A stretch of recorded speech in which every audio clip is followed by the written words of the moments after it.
Welcome to CJ TV. అసెంబ్లీలో రమ్మి మంత్రికి shock.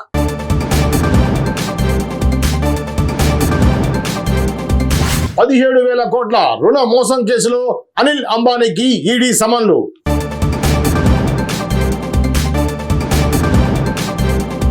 London విమానాశ్రయంలో ఊర్వశి రౌతలకు షాక్. 70 లక్షల విలువైన నగల చోరీ.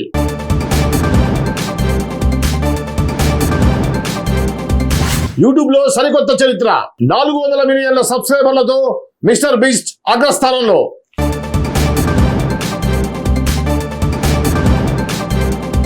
ఫీజు రియంబర్స్మెంట్ నిరసనపై మోహన్ బాబు మంచు విష్ణుకు సుప్రీంలో ఊరట.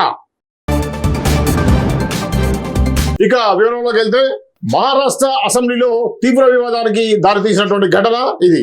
వ్యవసాయ శాఖ మంత్రి మాణిక్ రావు కోకటే సభ మధ్యలో మొబైల్ ఫోన్ లో రమ్మీ గేమ్ ఆడుతూ కెమెరాల్లో చిక్కారు. ఈ వీడియో వైరల్ అవడంతో ఒక్కసారిగా రాజకీయంగా దుమారం రేగింది. ఈ ఘటనపై ప్రతిపక్షాలు మండిపడ్డాయి. ప్రభుత్వ నిర్లక్ష్యాన్ని తీవ్రంగా విమర్శించాయి. రైతులు అప్పుల బారిన పడి ఆత్మహత్యలకు పాల్పడుతున్నారు. కానీ వ్యవసాయ శాఖ మంత్రి మాత్రం అసెంబ్లీలో ఆటలతో బిజీగా ఉన్నారు అంటూ విమర్శించారు. దీనిపై స్పందించిన ముఖ్యమంత్రి దేవేంద్ర ఫడ్నవీస్ మాణిక్ రావును వ్యవసాయ శాఖ నుంచి తొలగించి క్రీడా శాఖకు బదిలీ చేశారు. ఇది ఉప ముఖ్యమంత్రి అజిత్ పవార్ తో చర్చల తర్వాత తీసుకున్న నిర్ణయమని అధికార వర్గాలు తెలిపాయి. సమస్యలతో బాధపడుతున్న రైతుల పట్ల ప్రభుత్వం కనీస బాధ్యత చూపడం లేదనే వాదనలకు ఈ యొక్క ఘటన మరింత బలాన్నిచ్చింది. అసెంబ్లీలో ప్రజా ప్రతినిధుల ప్రవర్తనపై సీరియస్ గా ఆలోచించే సమయం ఆసన్నమైందని ప్రజలు భావిస్తున్నారు. రిలయన్స్ గ్రూప్ చైర్మన్ అనిల్ అంబానీకి ఎన్ఫోర్స్మెంట్ డైరెక్టరేట్ ఈడీ భారీ షాక్ ఇచ్చింది. 17,000 కోట్ల విలువైన రుణ మోసం కేసులో ఈడీ సీరియస్ గా చర్యలు ప్రారంభించింది. ఈ మేరకు అనిల్ అంబానీకి సమన్లు జారీ చేసింది.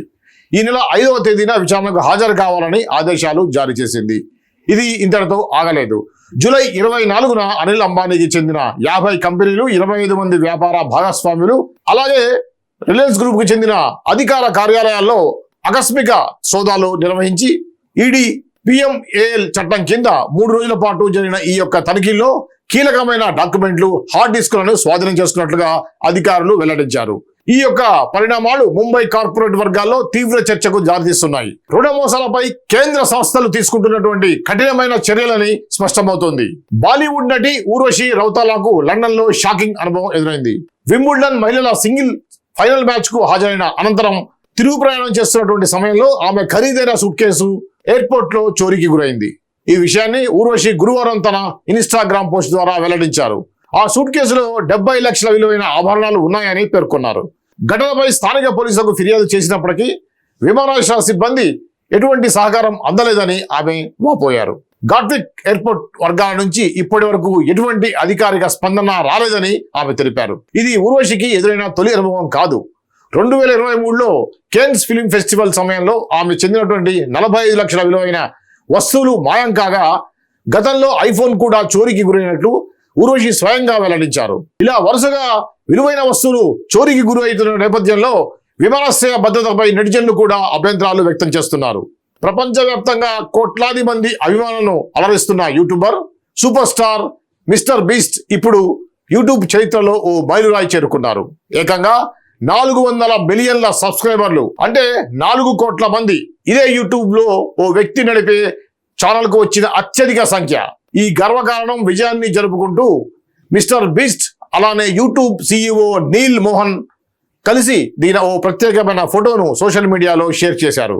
ఫోటోలో ఆయన సాధారణంగా యూట్యూబ్ ఇచ్చే 10 మిలియన్ల ప్లే బటన్ ను తనదైన శైలిలో మార్చి నీల్ కు గిఫ్ట్ గా ఇచ్చినట్లు కనిపించింది.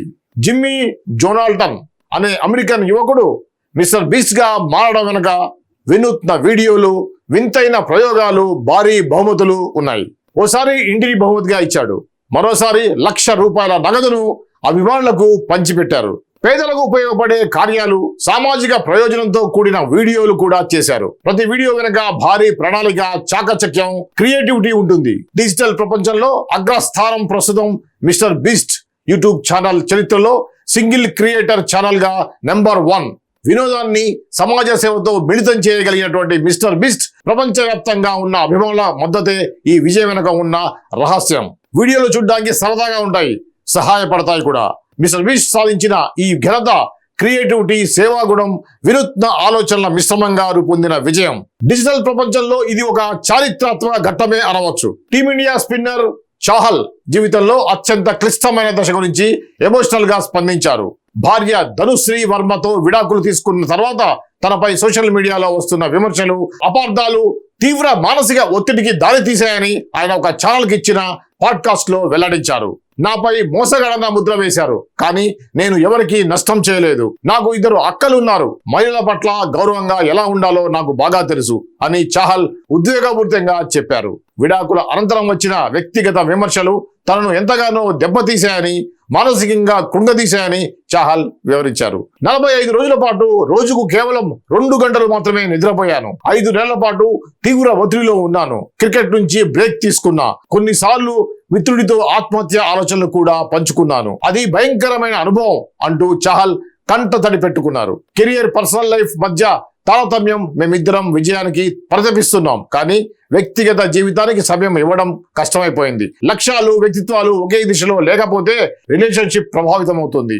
అప్పుడు రాజీ పడటం తప్పదు అంటూ ఆయన జీవితంలోని అంత రంగాలను అభిమానులతో పంచుకున్నారు. స్నేహితుల మద్దతుతో బతికే ఉన్నాను. చివరకు మళ్ళీ మానసికంగా నిలదొక్కునేందుకు తన తోడుగా నిలిచేటువంటి నా స్నేహితులు పాత్రిక్ పవార్, ఆర్జే మహ్వాషా లాంటి వారు నా వెనుక నిలిచారు. వాళ్లే నన్ను మళ్ళీ జీవితంలోనికి తీసుకువచ్చారు అని ఆయన చెప్పుకొచ్చారు. విద్యార్థుల ఫీజు రియంబర్స్మెంట్ బకాయిల విషయంలో ఆందోళన చేసేందుకు గాను సినీ నటుడు మోహన్ బాబు మరియు ఆయన కుమారుడు మంచు విష్ణుకి సుప్రీంకోర్టు నుంచి ఊరట లభించింది.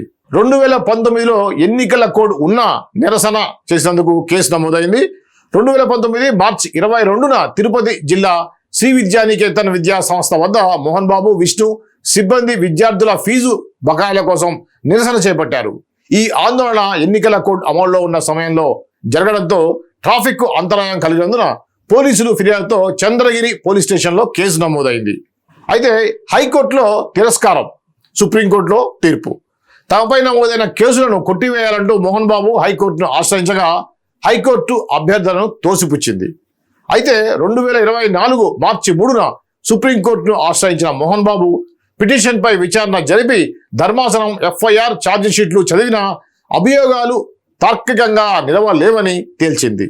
Justice BV Nagarathna, justice KV Viswanathan నేతృత్వంలో ధర్మాసనం చేపట్టిన సెక్షన్లు వీరిపై ఎలా వర్తిస్తాయో అర్థం కావటం లేదు అంటూ వ్యాఖ్యానిస్తూ కేసులు పూర్తిగా కొట్టివేసింది.